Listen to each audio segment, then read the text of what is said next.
Mohidatul Hasanah bersama Kiai Haji Anwar Jahid dari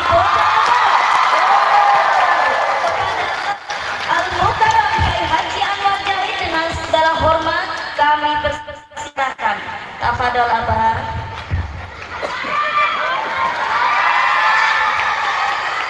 Assalamualaikum warahmatullahi wabarakatuh.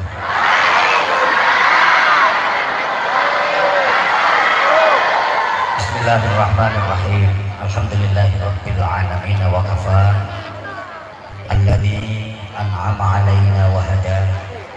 Wassalatu wassalamu ala nabiyil mustafa sayyidina wa maulana Muhammadin al-mujtaba wal muqtafa wa ala alihi wa ashabihi ahli sidqi wal wafa, amma ba'du. Ulama al-qurama, para ulama dan para sesepuh semuanya yang kita taklimi, kita mohon restu dan doanya. Perwakilan dan segenap pengurus KDEI yang berkesempatan hadir, semuanya yang kita hormati. Penasehat, ketua dan jajaran kepengurusan FKKBWID, semuanya yang kita hormati. Bapak Ibu, adik-adik, sahabat-sahabat PMI semuanya, ikan hiu, ikan tuna, semuanya.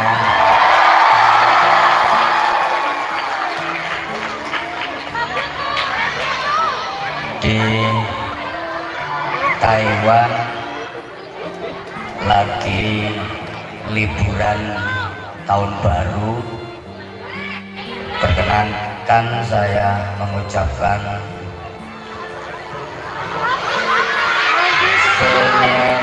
Kuala Hong Kong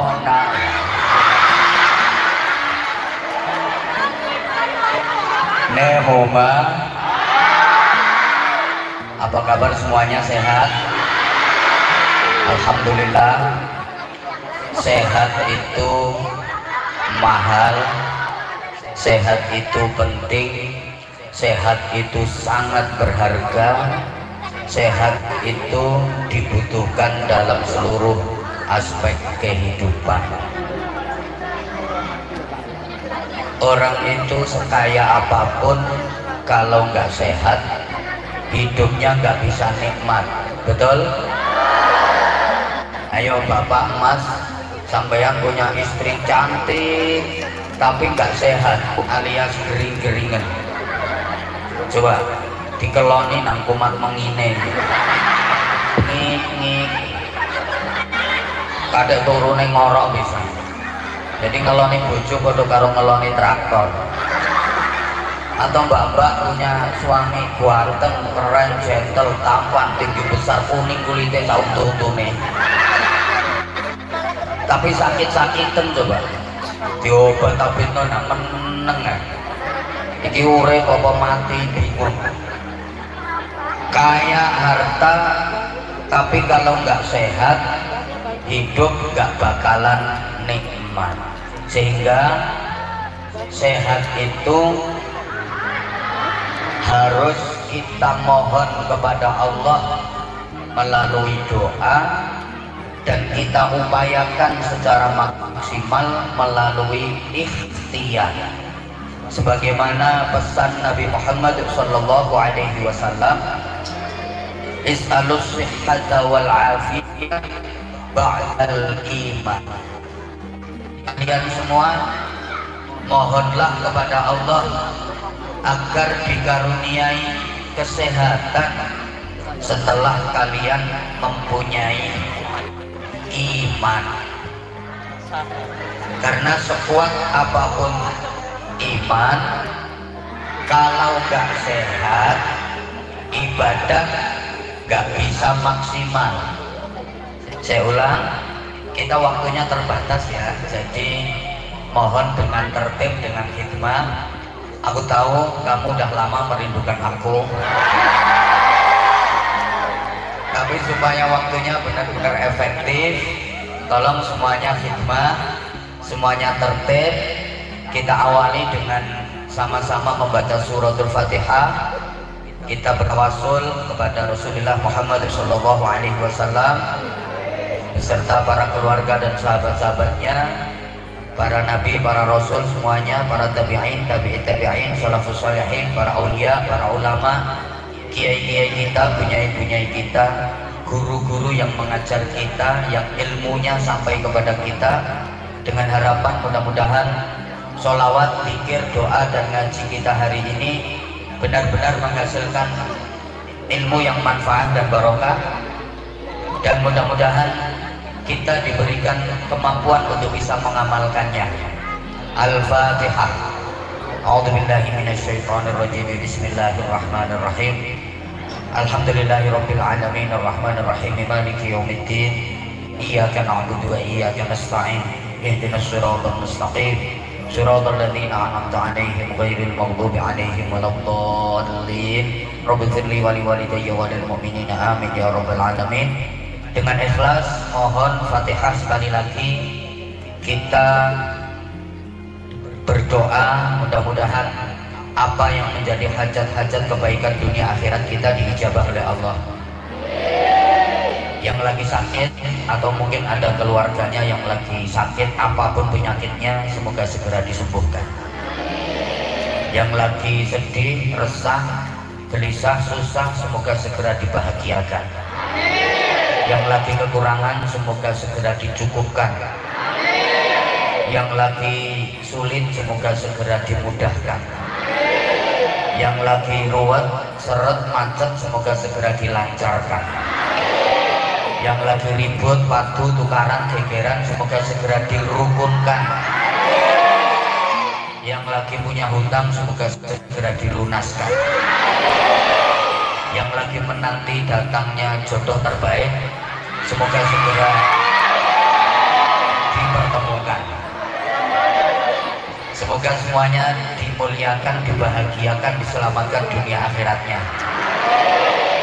Sekaligus kita dengan suratul Fatihah memohon kepada Allah Subhanahu wa taala negara kita tercinta Republik Indonesia yang sedang melaksanakan pesta demokrasi, pemilihan umum, baik pemilihan DPD, legislatif maupun pemilihan presiden dan wakil presiden. Semoga diberikan kelancaran, sukses, aman, dan yang terpenting menghasilkan pemimpin yang terbaik, membawa manfaat barokah Indonesia. Siapapun yang dikehendaki Allah, yang diirodai oleh Allah untuk memimpin bangsa Indonesia, mudah-mudahan senantiasa diberikan bimbingan, pertolongan oleh Allah, mampu mengantarkan Indonesia ke depan lebih sejahtera, lebih maju, lebih baik, menjadi baldatun thayyibatun wa rabbun ghafur. Al-Fatihah. A'udzubillahi minasyaitonir rajim. Bismillahirrahmanirrahim. Alhamdulillahirabbil alamin. Ar-Rahmanir Rahim. Maliki yaumiddin. Iyyaka na'budu wa iyyaka nasta'in. Ihdinas siratal mustaqim. Siratal ladzina an'amta 'alaihim ghairil maghdubi 'alaihim waladdallin. Rabbighfirli wa liwalidayya wa lil mu'minina amin ya rabbal alamin. Saya lanjut. Pentingnya kesehatan. Sekuat apapun iman, kalau nggak sehat ibadah nggak bisa maksimal. Iman kuat, iman hebat, tapi nggak sehat, sholatnya nggak bisa sempurna, nggak bisa sholat sambil berdiri. Iman kuat, iman hebat, tapi nggak sehat, puasa juga nggak mampu, di haji juga nggak mampu. Makanya sehat itu diperlukan dalam seluruh aspek kehidupan. Saudara-saudaraku, sehat itu meliputi 5 hal: fisik, psikis, sosial, kultural, dan spiritual. Understand? Nah, ini dihafalkan ya, siapa tahu nanti jadi pertanyaan, yang bisa jawab dapat hadiah sarung cap. fisik, psikis, sosial, kultural, dan spiritual. Kenapa orang sakit? Ya karena 5 hal ini nggak beres, 5 hal ini nggak seimbang. Yang paling sering dilupakan orang itu soal spiritual. Padahal spiritual ini faktor terpenting penunjang kesehatan. Kalau fisik, psikis, sosial, kultural itu diperhatikan, benar-benar dijaga. Tapi spiritual yang merupakan unsur terpenting penunjang kesehatan seringkali dilupakan. Jadi begini, asal kebutuhan spiritual kita tercover dengan baik, asal kebutuhan batiniah dan rohaniah kita tercukupi, dijamin kita nggak bakal sakit-sakitan, dijamin kita akan sehat walafiat. Pokok gizi rohani, vitamin batin tercukupi dengan baik, asal panjenengan sholatnya jangkep, zikirnya cukup, sodakohnya cukup, dengan sesama manusia baik, ngajinya rajin, dijamin jenengan bakal sehat walafiat dan gak mudah sakit-sakitan. Orang itu punya penyakit apa saja, selama hatinya tidak disembuhkan, selama batinnya tidak diobati lebih dulu, gak bakal bisa sembuh penyakitnya. Allahumma sholli ala Muhammad. Dan itu dibuktikan dengan penelitian di bidang medis. 75% penyakit itu sumbernya dari hati dan pikiran. Penyakit karena keturunan atau genetik itu hanya 10%. Maka kita nggak boleh takut berlebihan dengan penyakit keturunan, apalagi maaf kita mengucilkan, bahasa Inggrisnya ngeceng, orang yang disinyalir punya penyakit keturunan, karena itu menularnya hanya 10%. Kadang masyarakat kita itu jahat, ada orang mau besanan bisa batal gara-gara calon besan itu dianggap punya penyakit keturunan. Mbak sampeyan arep ngepek mantu bocah kae to, Mbak? Iya dinone wis dadi, nek iso batalno, Mbak. Iku ngono bapake kencing manis, anaknya mesti kencing kecut kuwi. Enggak bener, kemungkinan nurun itu cuma 10%. Buktinya ada orang yang penyakit genetiknya keturunan punya anak 10, itu paling dari 10 anaknya yang keturunan penyakit itu paling maksimal cuma 2, yang 8 enggak gitu. Kemudian penyakit karena makanan, alergi luar maupun dalam itu hanya 15%. Ya, yang 75% itu penyakit karena hati dan pikiran. Jadi banyak orang sakit-sakitan itu bukan karena keturunan, bukan karena makanan, tapi maaf karena hati dan pikiran. Kakek yang pikiran saya gak rai loro. Makanya aku gak tau ngerti, ono wong gendeng kok watuk. Gak ada, orang gila kok bersin itu gak ada. Sehat, demurus, padahal yo keleleran nguripe. Kodanan, kepanasan, dirubung laler. Tapi sehat-sehat. Kemarin ketika COVID jalela, orang gendeng yang terserang virus COVID 0%. Nggak ada orang gendeng kena COVID suwehan. Makanya sama lek pengen sehat gendeng mau.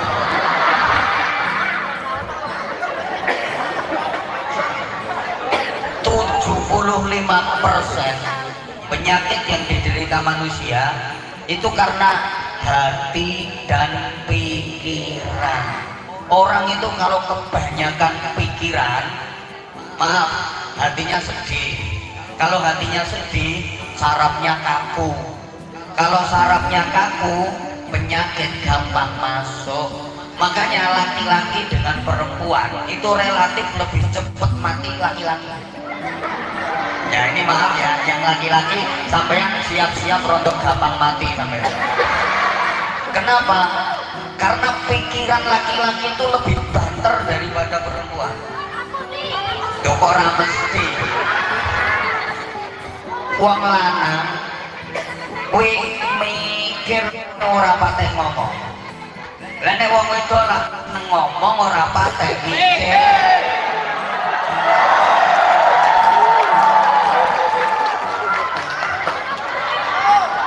Makanya kalau terjadi cekcok suami istri, itu suami suka bilang ke istrinya, mama itu nggak mau mikir, sampai yang udah gak galak mikir, makanya kau mikir. Saya ngerti atau apa? Pak jadi kapan wong lanang ngeras, kalau dari wong wedok aku seneng ngomong, gak seneng mikir. Lah nek wong lanang seneng mikir, gak patek. Wong lanang ku lali, nek kakean mikir ini gak ada penyakit. Tapi nek kakean ngomong aman. Kalau wong kakean ngomong terus gak ada penyakit. Misalnya kakean ngomong kok gak ada penyakit, iki sing jilbaban geletak kabeh.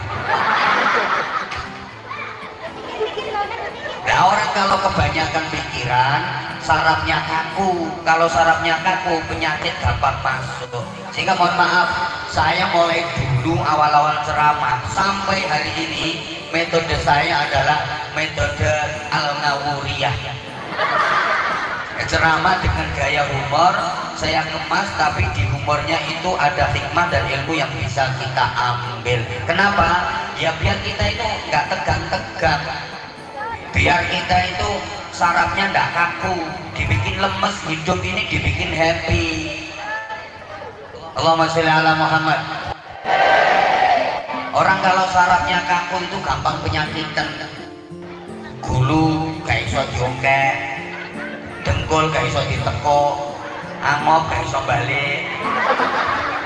Makanya dokter itu kalau mau nyuntik pasien mesti sarafnya dibikin lemes dulu. Orangnya diajak ngobrol, sakit apa mbak? Ini perutnya pak dokter, sambil diisik-isik bokongnya ini. Terus diajak bercanda dulu, dan nikah belum mbak? Udah pak dokter, anaknya berapa? 4 pak. Loh kok banyak? Iya nih, cus. Jadi dokter mau ngecus itu nunggu pasiennya hihihi. Karena kalau ketawa, hatinya gembira, sarafnya kendung. Lek saraf kendung, bokong empuk. Lek bokong empuk dicubles enak. Cus. Obat masuk roto jadi tombol. Lah orang kalau nyaprut betutut itu sarafnya kaku. Kalau sarafnya kaku, bokongnya atos. Kalau bokongnya atos, cublesannya alot. Kadang jarumnya sampai bengkok. Loh iya, keretek-keretek cetok. Akhirnya nggak sembuh. Nah manusia itu sarafnya lemes apa kaku, tandanya di bokong. Makanya kita nono, wong wedok lemu kayak kapan guyu bokongnya mesti mau obat mabit. Ya itu sarafnya kendung. Dibonceng sepeda motor iso kocek kabeh.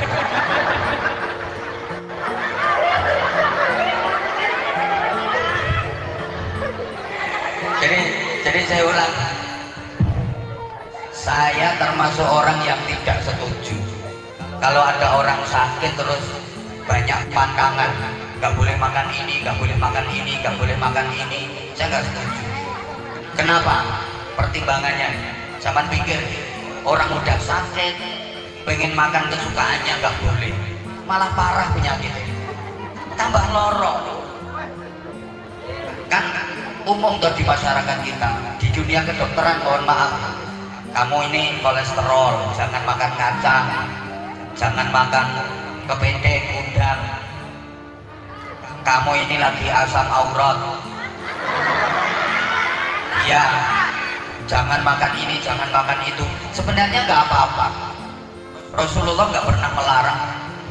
Coba carikan saya ayat Quran atau hadis yang melarang orang makan ini makan itu selama halalan thayyiban. Yang penting halal. Yang penting apa? Halal. Yang kedua, jangan berlebihan. Yang bikin sakit itu karena berlebihan. Jangankan orang sakit, orang sehat saja nggak boleh kok mengkonsumsi segala sesuatu berlebihan. Asal halal dan tidak berlebihan. Aman.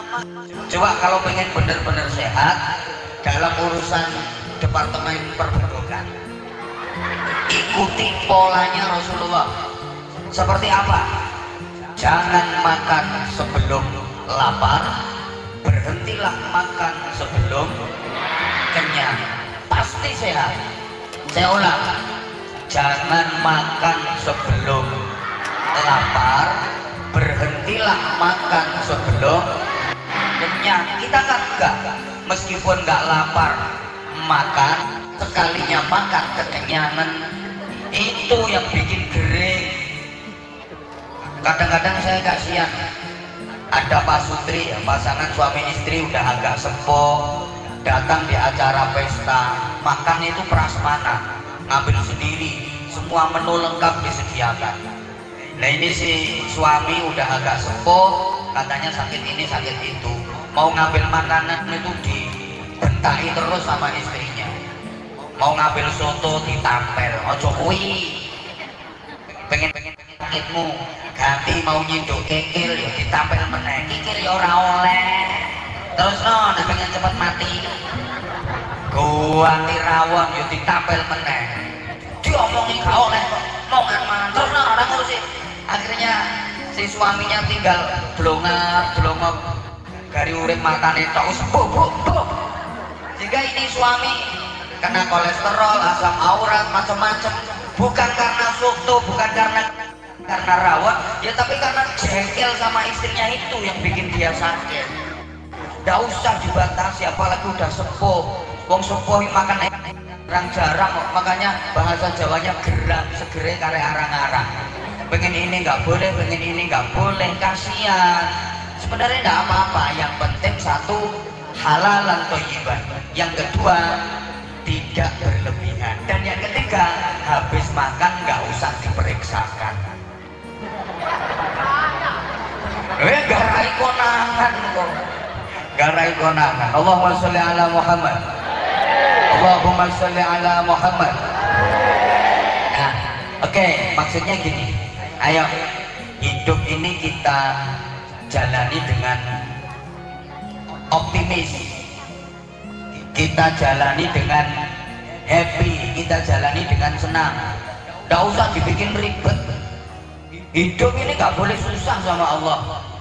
La takhaf wa la tahzan. Kamu nggak usah takut berlebihan, kamu jangan sedih. Disuruh senang, disuruh gembira.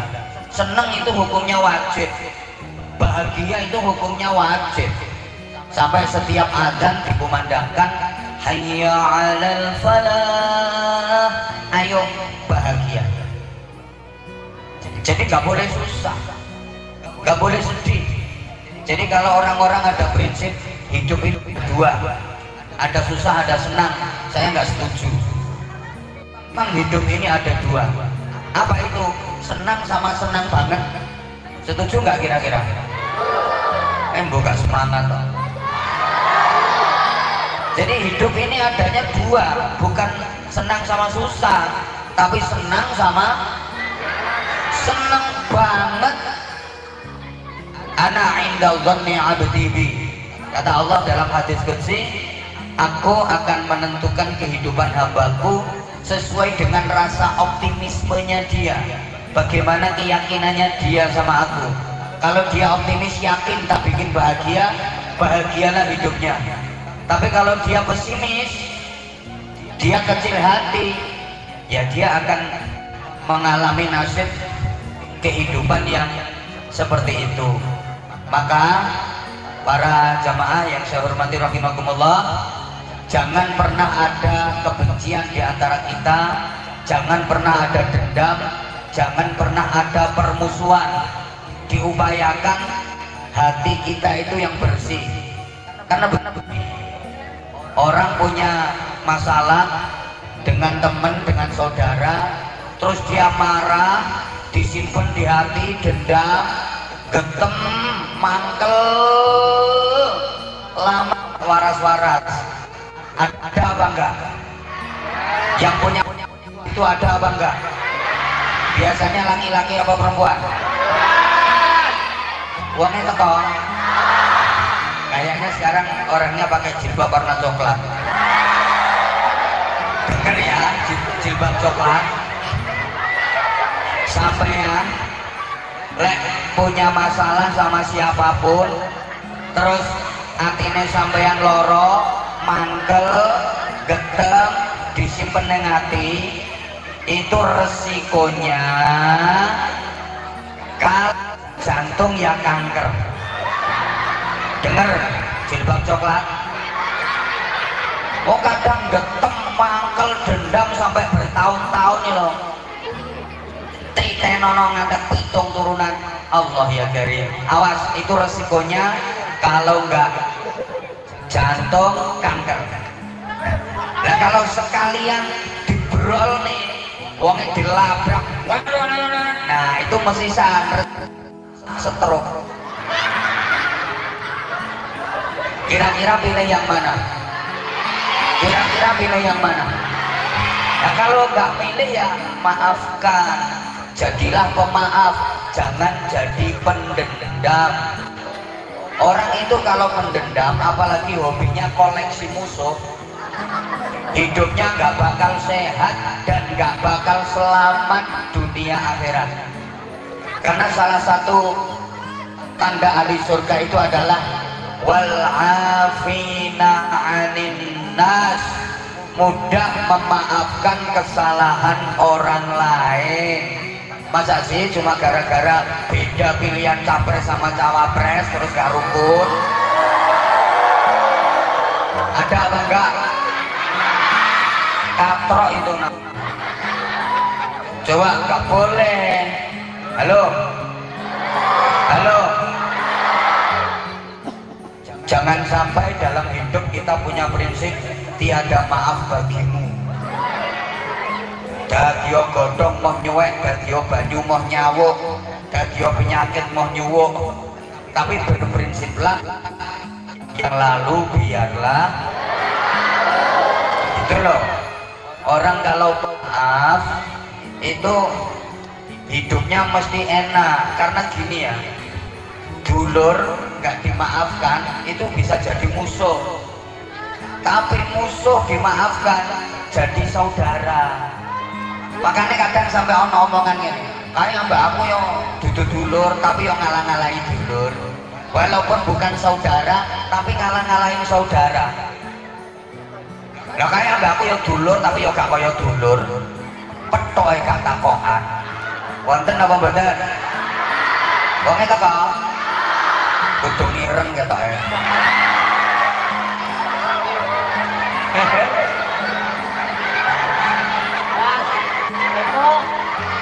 Dah, maka subhanallah, jujur hari ini berkumpul bersilaturahim ribuan saudara, benar-benar saya merasakan aura-aura surgawi.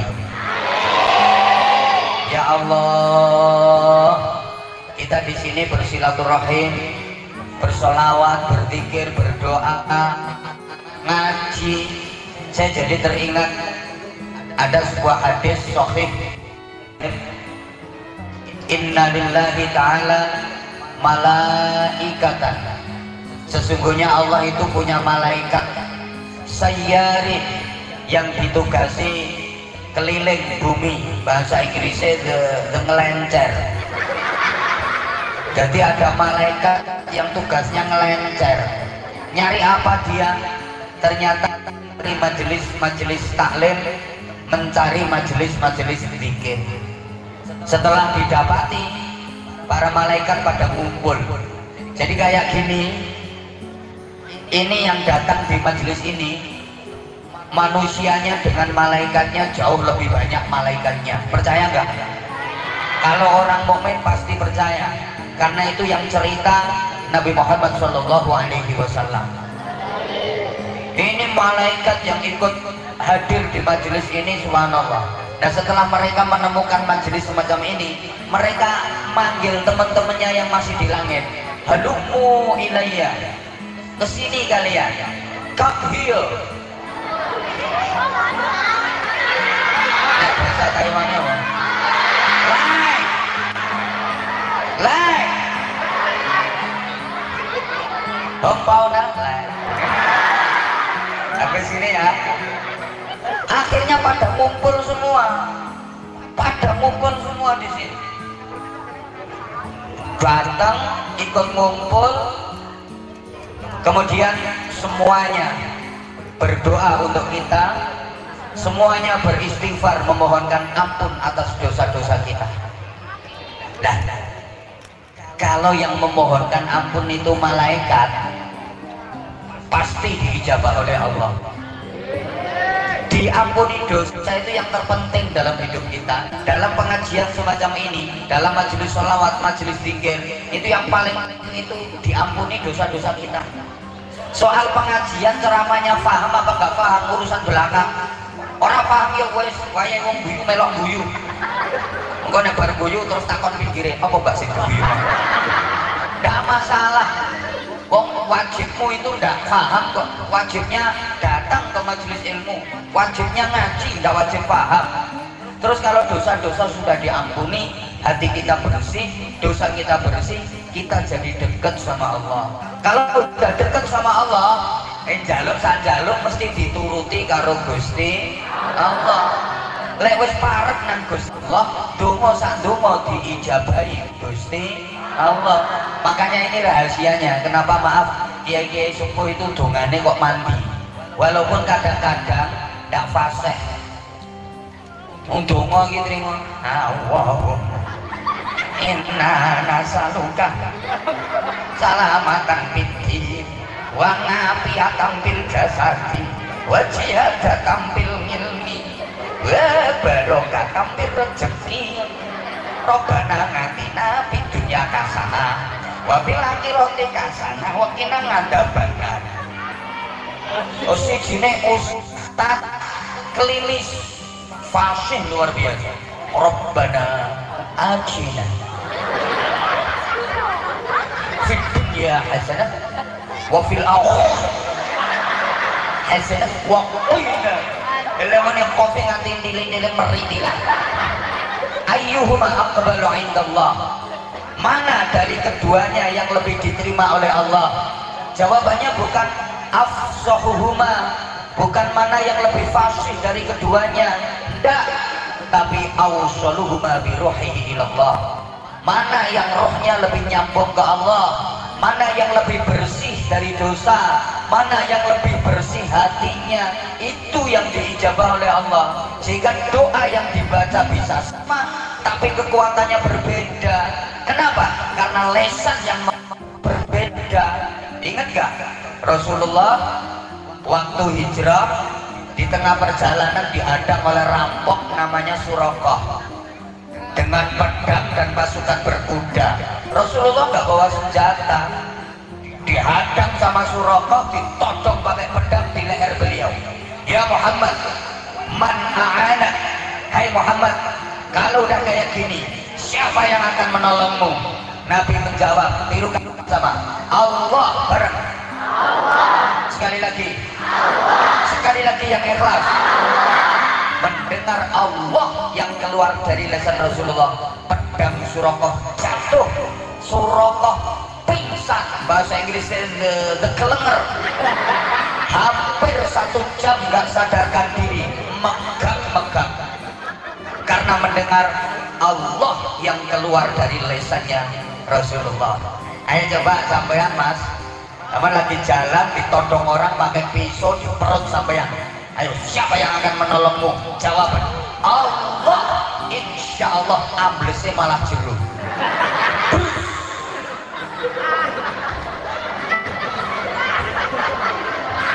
Allah sama, tapi kekuatannya bisa berbeda, gitu loh. Mbah Yai Mutamakin Hajin Waliullah Pati Jawa Tengah itu pernah waktu penjajahan dikepung sama Belanda mau ditangkap, udah ke pojok di rimbunan pepohonan dikepung, udah nggak ada jalan mau kemana-mana. Lo Belanda tinggal nangkep aja. Ini Mbah Yai Mutamakin baca ayat baini aidihim saddam wa min khalfihim saddam fa'usyainahum fahum la yubsirun. Hilang, Belanda nggak bisa nangkep. Jajakan ke santri-santri saya, anak-anak yang di pondok, kalau ada masalah baca ayat itu, pemeriksaan aman. Dia amal pernah dia naik sepeda motor di jalan raya pas ada razia polisi, dia nggak pakai helm, itu banyak yang ketilang, dia nyantai punya ayat waja'alna min baini aydihim saddan wa min khalfihim saddan fa'usyainahum fahum la yubsirun, lewat alhamdulillah, prik ketilang. Waja'alnanya sama tapi kekuatannya bisa berbeda gitu loh. Makanya orang dulu itu kalau nolak hujan itu nggak usah pakai ayat aneh-aneh, doa aneh-aneh, dongane iki Jawa nyel, langit ora sida udan udano mek sak uyuh jaran, la ilaha illallah Muhammadur Rasulullah, terang kok udane.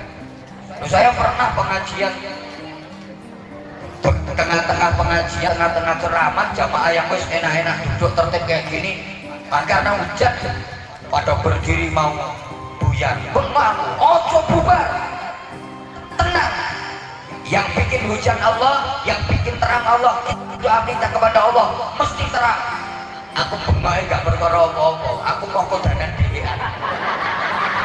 Yang lain buyar, aku ceramah sendirian itu gak lucu. Akhirnya berhenti semua, tak baca Fatihah, tabat 3 kali, baca sholawat. Alhamdulillah. Terang weh. Ada itu di videonya, ada di Anza Channel itu ada.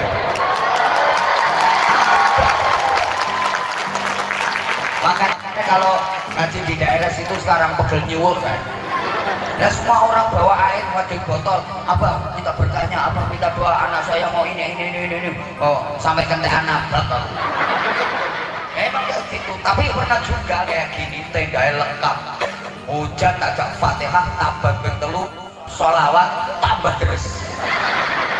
Akhirnya aku yang ngaji di daerah kono suwukku gak payu blas. Karena masyarakat kita itu emang kayak gitu.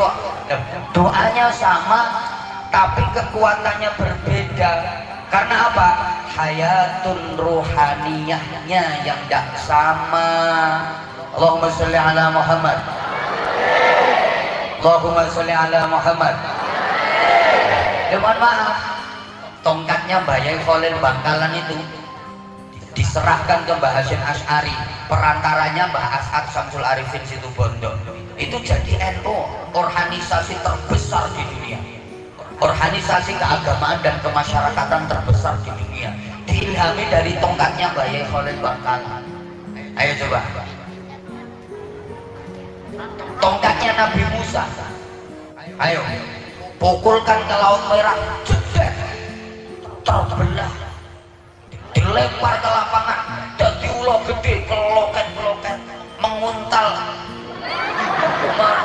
membadok dan menyaplok ulo-ulo gawiannya tukang sihir Fir'aun.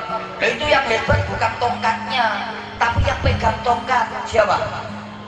Nabi Musanya yang hebat. Loh, misalnya yang pegang tongkatnya Nabi Musa itu kok bisa orang apal kunut gue. Aku seeling makhluknya gue. Nah, itu yang gak apal kunut itu. Dilempar ke lapangan, ya tongkatnya diem, yang keloket-keloket malah tongkatnya dia. Sehingga dalam bahasa sederhana saya, apa di tangan siapa bisa jadi berbeda di dalam fungsi apa karena siapa. Ya orang ngerti nih, wong pekok nih orang ngerti. Apa di tangan siapa bisa jadi berbeda di dalam fungsi apa karena siapa. Loh, tongkat di tangan Nabi Musa dengan tongkat itu di tangan sing gak hafal kuno kuwi. Fungsi dan kekuatannya bisa jadi berbeda. Allahumma sholli ala Muhammad. Allahumma sholli ala Muhammad. Nah, ini saya lanjut ya, fadilahnya ngaji kayak gini. Makanya saya salut 29 tahun FKK BWIT. Sangko akeh bener. Ini awang-awang cerdas yo angel ngapalno ngene. FKK BWIT. Singkatannya Jawa-Jawa. Ini supaya lebih semangat terus ngajinya. Di samping dosa-dosanya diampuni oleh Allah, dan itu yang terpenting. Halo. Halo. Sarana termudah masuk surga bagi sampean itu yang ngaji. Karena mohon maaf ya, kalau lihat dapuran-dapuran model kayak gini, potongan-potongan model kayak gini, mau masuk surga lewat jalur tahajud gak mungkin. Oh, wajahmu ini wajah buruk, gak mungkin lah. Potonganmu kepengin mlebu swarga lewat jalur tahajud gak mungkin, gak mungkin, gak mungkin. Ini sing potongan sebelah ini. Yang sebelah sini mau masuk surga lewat jalur puasa, terus kayaknya berat dong, lemu-lemu nih. Wong nek adik poso ya ora kok gembrot-gembrot ngene iki. Eman ayu brot. Sampean yang sebelah sini yang cantik-cantik ini. Tapi pokok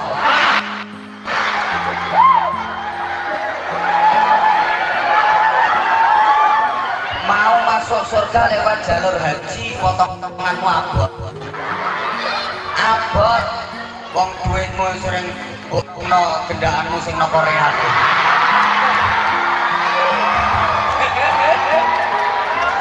Makane utangmu ora lunas.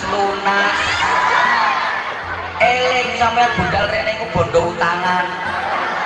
Duit diambur-amburno kena lanangan. Tapi yang sebelah depan ini enggak. Apalagi yang bawa Bandung Abah Hansa enggak mungkin. Enggak mungkin enggak.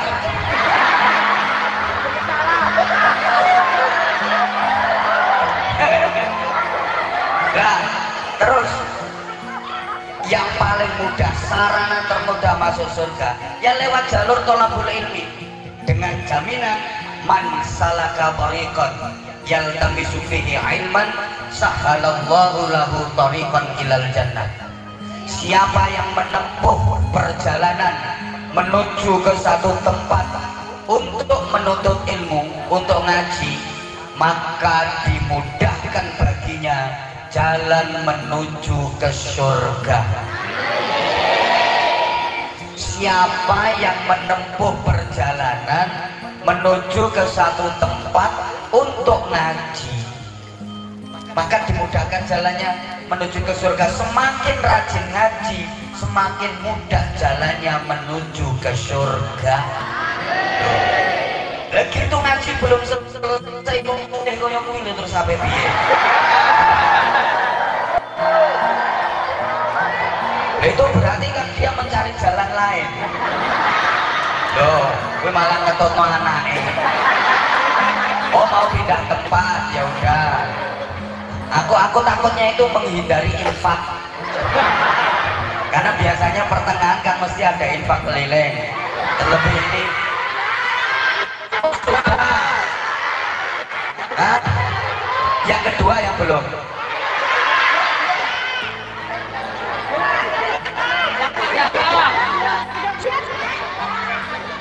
Sudah 2 kali. Udah 2 kali kok. Ya udah. Hah?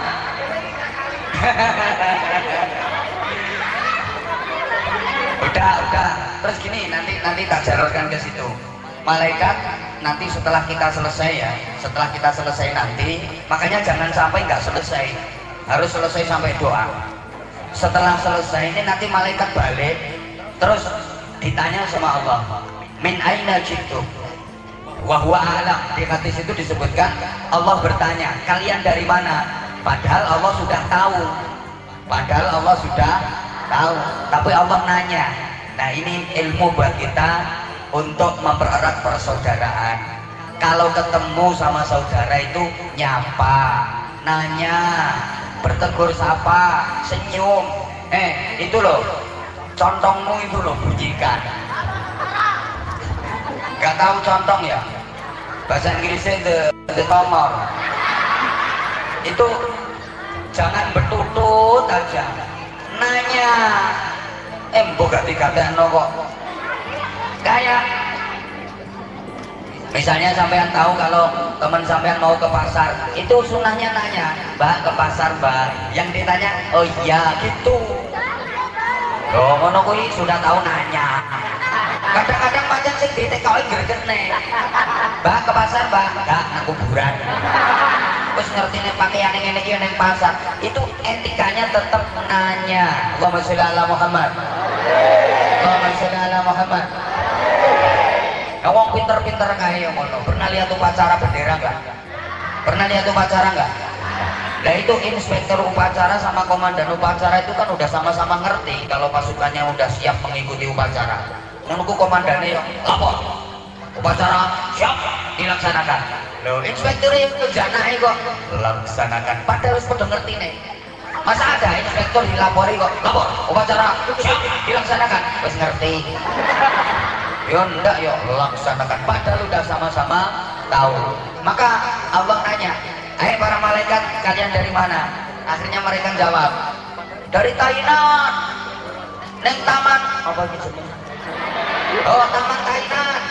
Terus Allah nanya lagi, "Lo ngapain ke sana?" "Oh, di sana banyak orang ngumpul ya Allah." Banyak banget, laki perempuan, ada yang lemu, ada yang kuru, banyak. Malah yang perempuan itu ada yang lipstiknya itu kekandelen, ada yang alisnya dijabuti terus diganti sepeda motor, ada yang giginya dipageri hilang.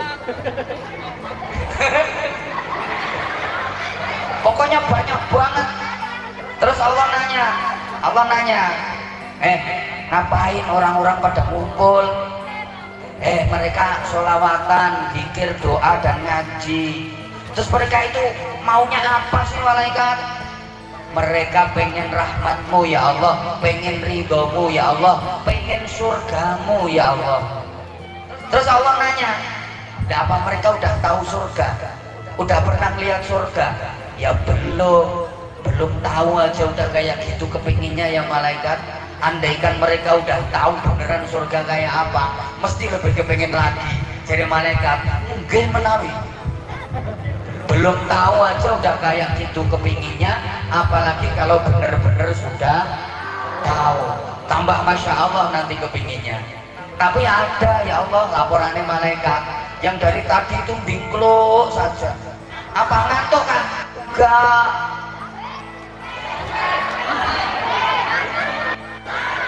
Punya masalah. Masalahnya apa? Terus disebutkan sama malaikat. Udah, Allah kemudian berkata kepada para malaikat, "Ishhadu ya malaikati," saksikan wahai para malaikat, aku ridho kepada mereka semua. Yang ngajinya sampai selesai. Nah ini belum selesai kok udah berdiri. Saksikan wahai para malaikat,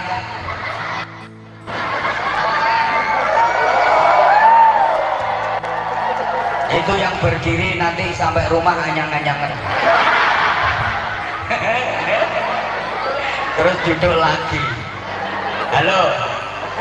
Halo, saksikanlah wahai para malaikat. Nah, dia lari-lari kecil, rupanya agak kebelet.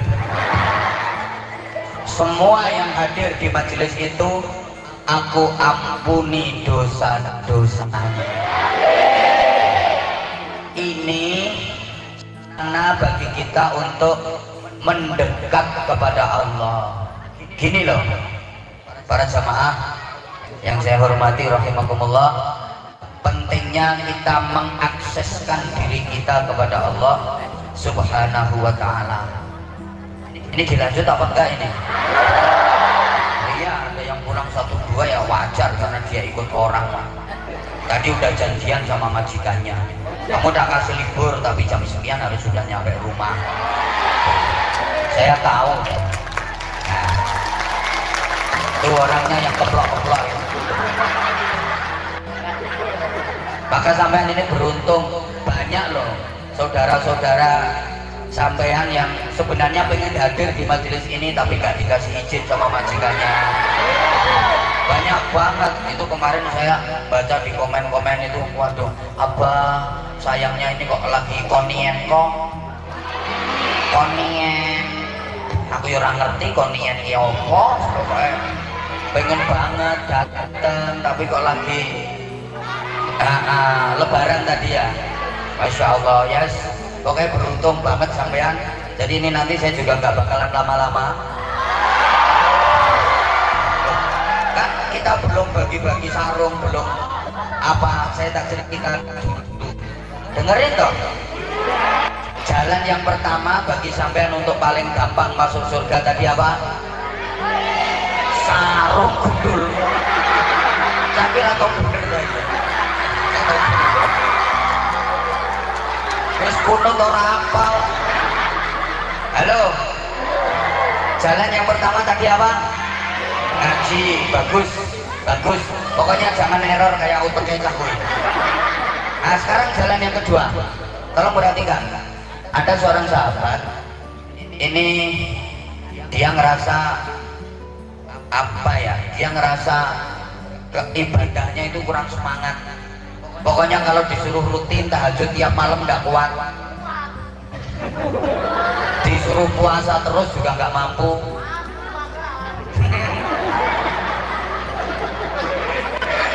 disuruh zikir 15 menit terus sikile gerigingen. Nah ini dia matur gini sama Rasulullah, ya Rasulullah saya ini lemah, saya tahu dalam Islam banyak amal-amal yang menghasilkan pahala besar, yang mendatangkan rahmat dan ridha Allah, yang bisa mengantarkan manusianya menuju ke surga. Dan saya ini orangnya tidak kuatan ya Rasulullah. Tolong akhbirni ya Rasulullah, berikan aku kabar, tolong kasih aku pelajaran amalan, satu amal saja yang ringan, mudah, pokoknya amalan yang enteng, gampang lakonane, tidak memberatkan, tidak merepotkan. Kalau aku kerjakan, aku bisa mengalahkan orang-orang yang ahli ibadah, yang tahajud tiap malam, orang-orang yang ahli puasa, orang-orang yang ahli berjuang, ahli ibadah apapun, pahalanya bisa kalah sama aku, dan aku bisa membalap mereka kelak di surga. Aku lebih duluan masuk surga dibanding dengan mereka. Ini kan nakalan tuh ini. Pokoknya pikirannya kayak bocah kuwi. Jaluk amal sing enteng lakonane, gampang, ora abot, ora repot, tapi hasilnya gede, bisa mengalahkan orang-orang yang ahli ibadah, bisa mengalahkan orang-orang yang ahli qiyamul lail, bisa mengalahkan pahala dari orang-orang yang ahli jihad. Kemudian Nabi tersenyum dan Nabi berkata, gampang, ada amalan yang mudah dan ringan, tergantung kamu mau apa enggak.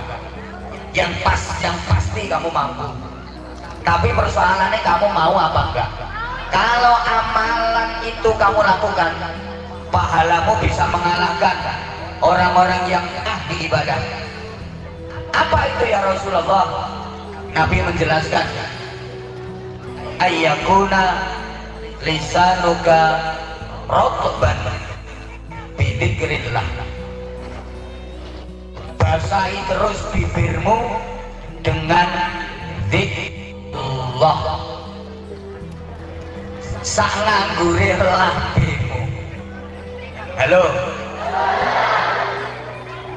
pesannya Nabi gitu, basahi terus bibirmu dengan zikrullah. Bibir kita terus dibasahi untuk berzikir kepada Allah Subhanahu wa ta'ala. betapa istimewanya zikir? Ya, karena memang zikir itu kelihatannya enteng, remeh, tapi nilainya sangat mahal, sangat penting. Sampai Nabi menyatakan az-zikru ruhul a'mal. Zikir itu adalah rohnya amal, nyawanya semua amal. Jadi semua amal itu ibarat jasad, zikir adalah nyawanya. Amal apapun, mau itu sholat, mau itu zakat, mau itu puasa, mau itu haji, kalau nggak ada zikrullahnya, kalau nggak ada zikirnya, itu ibarat jasad tanpa nyawa. Berarti nilainya sama dengan patung, sama dengan boneka, bahasa Inggrisnya the golean.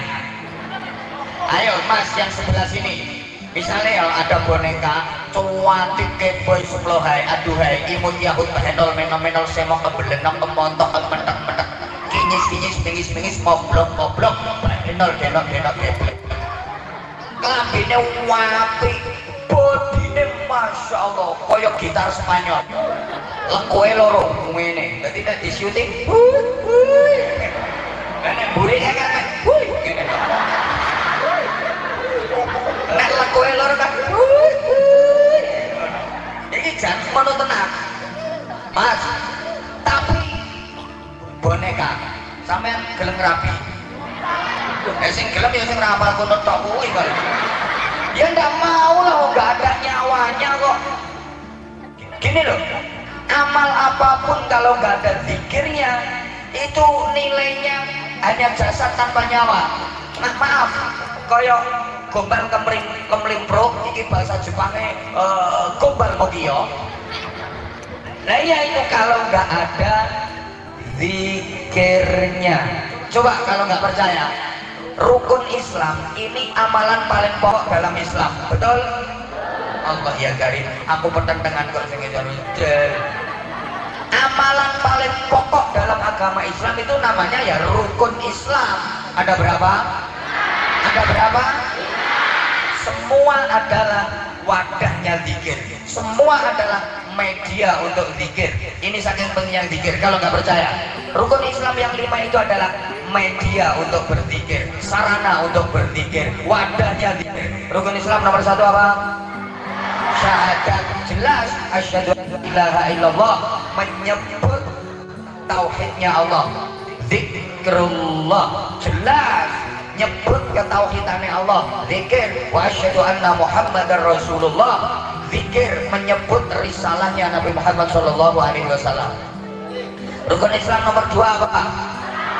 Salat, jelas wa aqimis sholata lidzikri, dan dirikanlah sholat untuk berzikir kepadaku. Jadi sampean sholat mulai pertama niat bareng takbiratul ihram Allahu Akbar, kemudian turun jadi guling-guling duduk suk jendit sampai terakhir gobek-gobek. Itu adalah media untuk berzikir. Setiap gerakan sholat ada bacaan doa dan zikirnya. Betul? Betul? Maka apapun yang menghalangi kita dari mengingat Allah selama sholat harus kita hilangkan. Karena itu memutus zikrullah. Sampai sholat itu gak boleh menahan lapar, menahan maaf, 2 lubang yang di bawah. Kalau dihadapkan pada pilihan, misalnya ya waktu sholat udah masuk, sampean lapar, makanan udah tersaji, ini aturan dalam fikih, sholat dulu apa makan dulu? Kan mangan mesti nyaut. Tapi memang itu betul, aturannya makan dulu baru sholat, jangan sholat dulu baru makan. Kenapa? Kalau sholat dulu baru makan akan memutus zikrullah. Mesti sholatnya eling panganan, gak mungkin bisa khusyuk lah. Allahu Akbar kabir walhamdulillah, salah adem iki kok Allahu Akbar, akhirnya sholatnya dicepetno.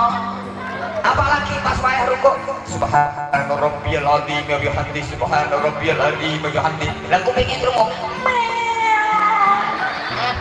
Bar. Handep kucing tenan iki kok iwake. Apane salate gak dicumeti Allahu Akbar, Allahu Akbar, Allahu Akbar, Allahu Akbar, Allahu Akbar. Assalamualaikum, assalamualaikum. Kate wiridan melawayu ini. Lah tenan. Tenan toh. Makanya suruh makan dulu baru paham, karena memutus pikir sehingga nggak boleh menahan, maaf, dua lubang yang di bawah itu gak setoy, nggak boleh menahan pipis apa ya bahasanya ya manut cabir atau tindak jago orang itu ngempet uyuh gak itu rumahnya toh wong sholat kok karo ngempet uyuh apa maneh wong lanang uyuh is penting no bocok enggak lagi gede sok kelenyer itu yang mesti batal dan sing uyuh pengalaman kita ya lagi uyuh wis mumetit no bocok gak watuk kelenyer gak boleh diempet tuh lagian menahan kencing itu dari segi kesehatan juga nggak bagus, ngarai prostat, ngarai kencing batu macam-macam. Kenapa sih harus diem-eman? Gara-gara malas wudhu, dan sholat tuh ya nggak mungkin bisa khusyuk lah mau sholat kalau ngempet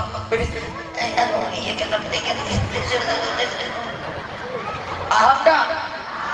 Makanya kalau kudu pipis dengerin toh, bahkan habis wudhu mau sholat kok kudu pipis udah weh nanti ditokno tur wes wudhu lagi apa sih wong air yang gak beli air yang gak susah gitu loh nanti ditokno tur tapi itu ya yes mau beda suaranya ngelangan tur keratak-keratak tapi itu yes terus ono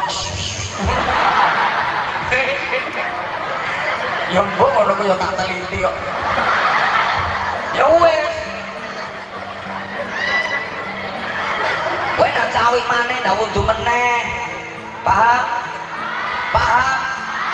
maaf nggak boleh pula nahan kentut juga mungkin iso khusyuk lah kadang-kadang ini perkara eman habis wudhu dingin males wudhu lagi wudhu ngentut yang melaku sampai karo micuk yang ngempet ngapain pakai kayak gitu lah sholat kok ngempet ngentut itu jajal masih cuopet mesti Allahu Akbar Allahu Akbar Assalamualaikum kalau pertahanannya kuat dan kalau pertahanannya nggak kuat wis diempet mah gak metu gak tambah dawa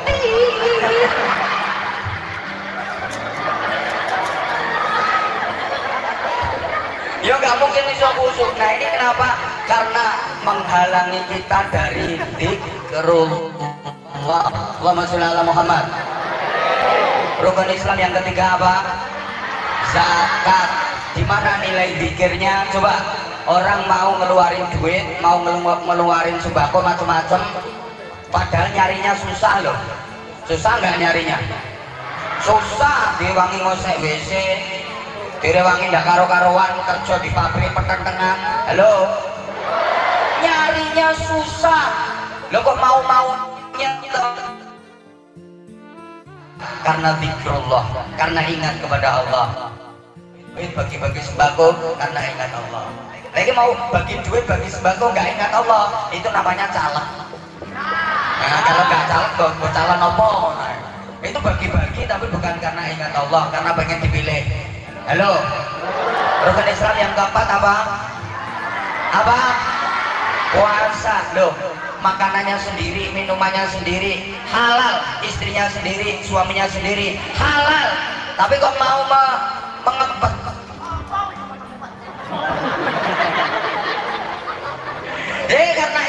Karena ingat sama yang punya aturan yaitu Allah Subhanahu. Coba rukun Islam yang kelima, haji. Oh jelas media untuk zikir, seluruh pakaian dilepas, semua atribut ditanggalkan, jabatan, dudukan, apapun dilepas.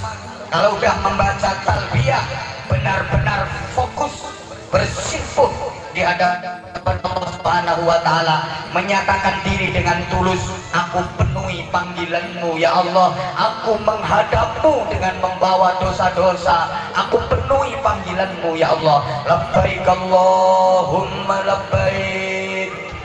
Ayo coba yang mau ikut membacakan, saya doakan mudah-mudahan bisa ke sana. Ke sana nanti wong tanganku merono kok. Lah iya, harusnya kan ke sana toh. Lah aku rono kok mbok amini. Rono kok. Oh bener ya rono. Ayo, segoro. Ya Allah, ayo semoga mudah-mudahan yang mau ikut baca talbiyah ini dimudahkan Allah untuk ziarah Haramain Makkah Madinah. Mudah-mudahan dimudahkan Allah untuk bisa menjalankan ibadah umrah. Lancar rezekinya, gampang urusannya, gampang golek utangan. Oma sing diutangi lali orang nagih. Kok seneng coba kalau udah baca bareng ya. Labbaik Allahumma labbaik. Labbaik la syarika laka labbaik. Labbaik la syarika laka labbaik. Innal hamda wan ni'mata laka wal mulk la syarika laka. Mas yang pakai tidak usah mas, istri yang lain suaranya nggak terdengar. Belum kandani. Coba yang ikhlas, ya. Yang ikhlas, mudah-mudahan kita, orang tua kita, keluarga kita diizinkan Allah, dimudahkan Allah untuk bisa ziarah Haramain, ziarah Makkah Madinah. Ini sementara bayangkan dulu, gambarkan dulu, bayangkan dulu, yakinkan bahwa penjenengan pasti akan bisa mengitari Ka'bah yang mulia itu, bertawaf. Panjenengan pasti akan bisa bersaing antara Safa dan Marwah. Bayangkan panjenengan pasti akan bisa bersimpuh di hadapan Rasulullah Shallallahu Alaihi Wasallam. Labbaik Allahumma labbaik. Labbaik la syarika laka labbaik.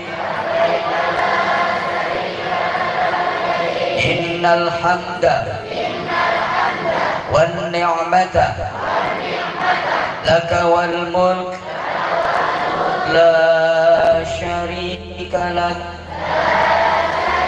Sekali lagi, labbaik Allahumma labbaik.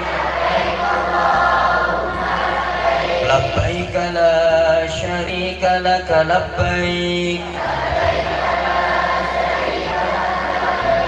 Innal hamda wan ni'mata laka wal mulk la syarika lak. Kalau mudah membaca itu, terlebih di depan Ka'bah, perasaan kayak enggak di alam dunia. Demi Allah, sejahat-jahatnya orang,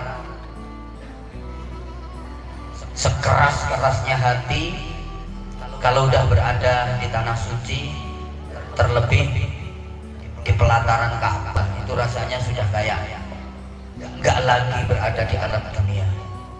Wah, itu betul-betul media zikir yang sungguh sangat luar biasa. Makanya pantas ketika Nabi ditanya, ya Rasulullah, adakah amal yang lebih hebat daripada sholat, daripada puasa, daripada zakat, daripada haji? Nabi menjawab, ada. Apa itu? Zikrullah. Beruntung sekali kita umat Islam diberi media oleh Allah berupa alat, sarana untuk sebo menyambungkan diri kepada Allah. Di antaranya sholat. Allahumma sholli ala Muhammad. Sehari semalam minimal kita diberi kesempatan 5 kali oleh Allah untuk sebo, menyambungkan diri, mengakseskan diri kepada Allah Subhanahu wa Ta'ala. Beruntung banget, pagi betul kita udah berusaha untuk disambungkan dengan Allah melalui seruan Allah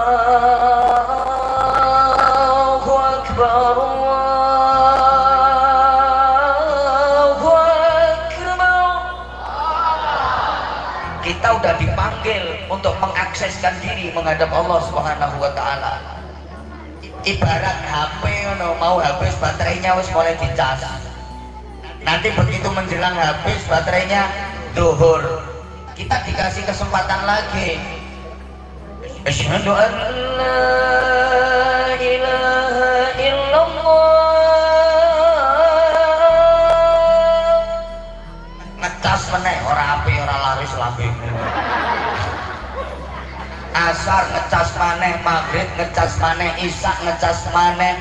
Maka walaupun nanti sampeyan sudah mati, kita ambil putih wis delok tas.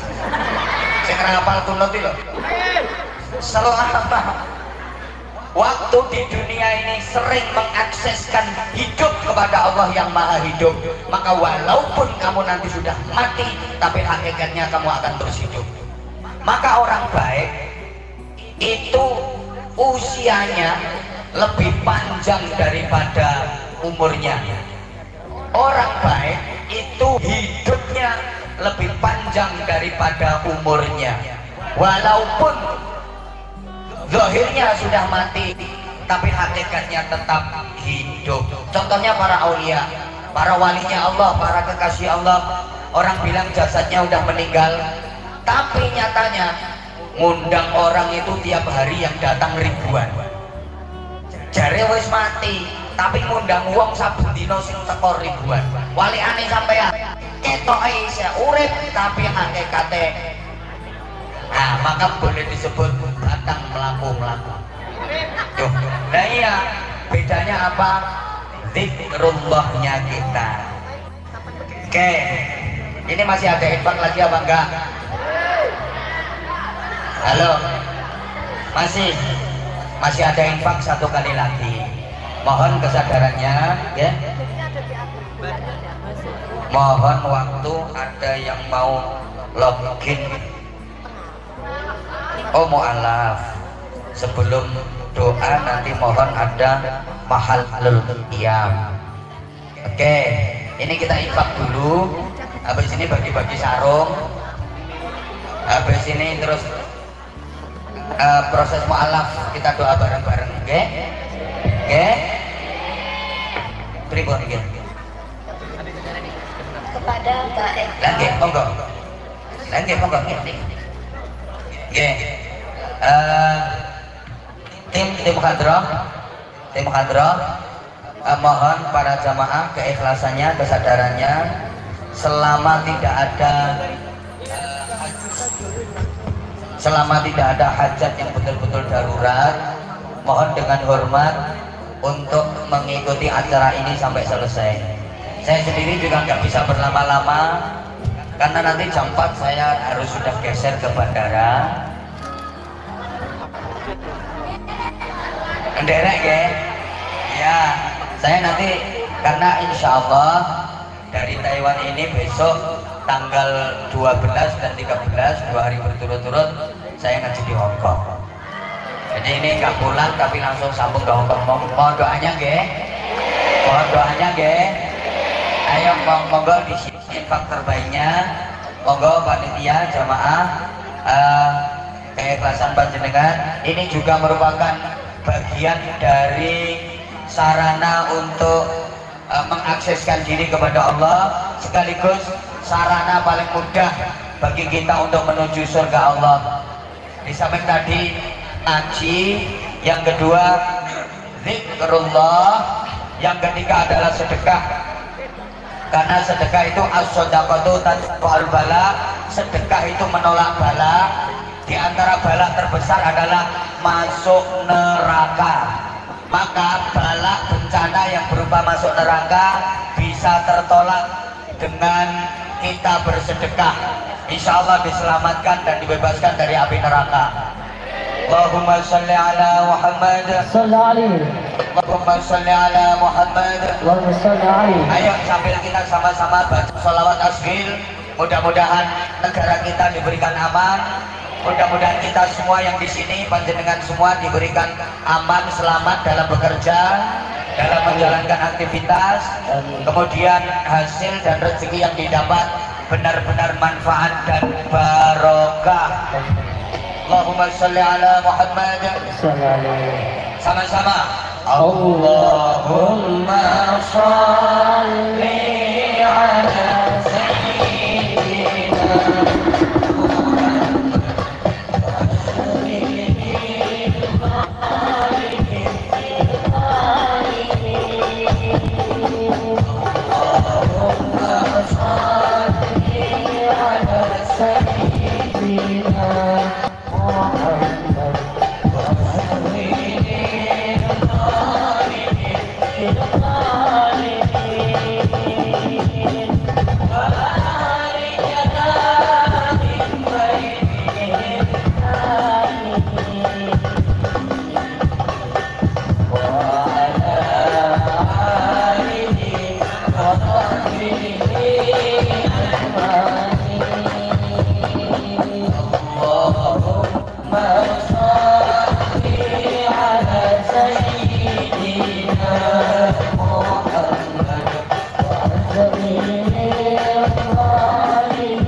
Wakili panitia mengucapkan terima kasih infak, sedekah dan jariah panjenengan semua.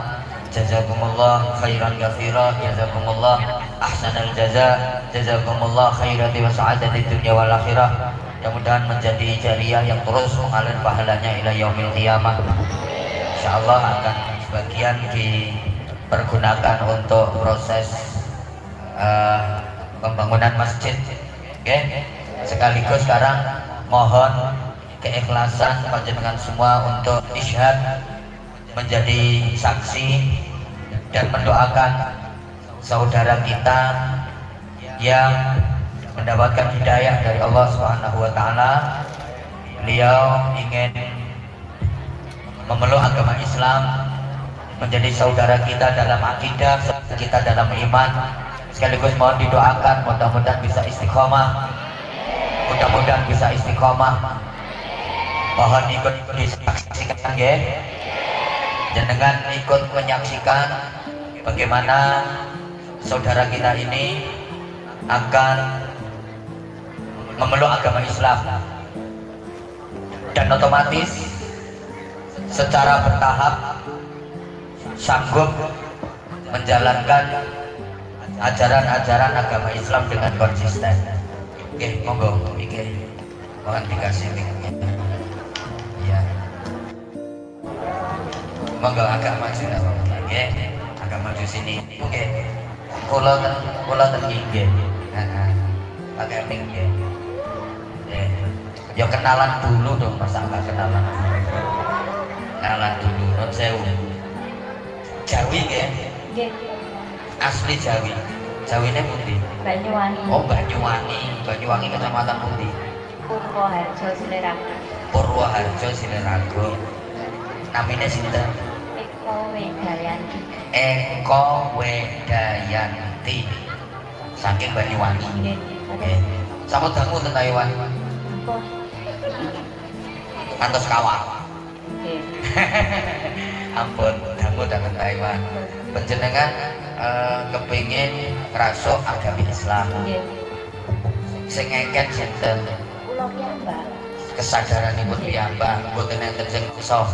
Soalnya tidak boleh la ikraha fiddin dalam Islam, tidak boleh pemaksaan dalam beragama. Apa yang melatar belakangi, yang mendorong panjenengan kok kepingin ngerasuk agama Islam? Pripun nggih? Pripun mantep masuk teng agama Islam. Sampun mantep masuk agama Islam. Nggih mangke yang sampun mantep masuk teng agama Islam, nyuwun kanthi saestu ampun medal malih. Nggih. Agama niku ampun didamel permainan. Jangan log out. Jadi nganti kula suwun kanthi sanget, kalau memang ini benar-benar merupakan kesadaran dan keikhlasan panjenengan tulus saking manah saking hati, nyuwun panjenengan sing mantep lan secara bertahap panjenengan bersedia dan sanggup untuk belajar Islam, kemudian menjalankan terutama sholat secara perlahan-lahan. Betul Mbak Ge? Betul Mbak Ge? Mbak Eko Wedayanti. Ge, para jamaah nyuwun derek dipun sakseni ge. Ge. Tolong ditirukan kula sing ikhlas lesane Mbak Eko Wedayanti menirukan saya, terus pikiran dan hatinya panjenengan yang mantep, yang ikhlas mengikuti kata hati, mengikuti kebenaran agama Islam. Ngoten nggih? Ditirukan kula. Tolong jamaahnya tertib, khidmah. Mohon kesadaran dan keikhlasannya panjenengan. Nggih? Monggo dipun sakseni sareng-sareng. Kirakan kula nggih. Asyhadu Allah ilaha illallah. Asyhadu Allah ilaha illallah. Wa asyhadu anna Muhammadan Rasulullah. Asyhadu Allah ilaha illallah. Wa asyhadu anna Muhammadar Rasulullah. Saya bersaksi dengan sesungguhnya bahwa tidak ada Tuhan yang berhak disembah, yang berhak disembah kecuali Allah. Dan saya bersaksi Nabi Muhammad adalah utusan Allah. La ilaha illallah Muhammadur Rasulullah. Alhamdulillah. Alhamdulillah ya Allah. Ini setengahnya ya. Satunya juga. Ya nanti doanya bareng-bareng. Oh enggak bisa jawab. Oh asli Jakarta. Dari mana asalnya? Pakai mic. Aslinya mana? Oh aslinya Manado. Aslinya Manado. Namanya? Yanti Yosefa Anugrah. Yanti Yosefa Anugrah. Nah, saya nggak kepingin tahu agama asalnya apa, tapi Mbak Yanti kepingin eh, jadi mualaf, kemudian memulai agama Islam. Gak ada yang maksa 21 tahun Januari. Oh, mulai 21 Januari 2023. Yang pertama lihat channel Abah Amjad itu, terus hati terbuka semenjak mendengarkan Sallallahu ala Muhammad. Di situ kan tertarik untuk menjadi muslim karena muslim itu sejuk, indah. Alhamdulillah, Allahu Akbar, Masya Allah. Oke, dan saya nggak bisa banyak berkata apa-apa. Allah sendiri yang sudah menuntun Mbak Yanti, Allah sendiri yang sudah memberikan petunjuknya kepada Mbak Yanti, yang membuka hati Mbak Yanti, menenteramkan hati Mbak Yanti, sehingga melalui wasilah majelis hari ini mohon disaksikan sekaligus didoakan semoga bisa istiqomah. Ya, salam juga saya untuk saudara-saudara kita yang non muslim. Tanpa mengurangi rasa hormat, banyak saudara-saudara kita yang non muslim yang juga mendengar dan mengikuti ceramah-ceramahnya Abah Anzar. Ya, mudah-mudahan persaudaraan terus, dan semoga mendapatkan hidayah dari Allah Subhanahu wa Ta'ala, mengikuti jejaknya Mbak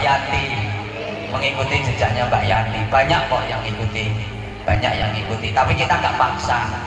Nah, kalau bisa mengikuti Mbak Yanti, malah kita alhamdulillah senang banget, bertambah banyak saudara kita seakidah. Dan kalaupun enggak, tetap kemanusiaan. Oke? Tolong diikuti saya dengan sepenuh hati Mbak Yanti, pikiran, hati dan jiwanya yang mantap. Oke? Ditirukan saya. Asyhadu Wa ashadu anna anna Muhammadan Rasulullah. Saya bersaksi dengan sebenarnya bahwa tidak ada Tuhan yang berhak disembah kecuali Allah, dan saya bersaksi Nabi Muhammad adalah utusan Allah. La ilaha illallah Muhammadur Rasulullah sallallahu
Al-Fatihah.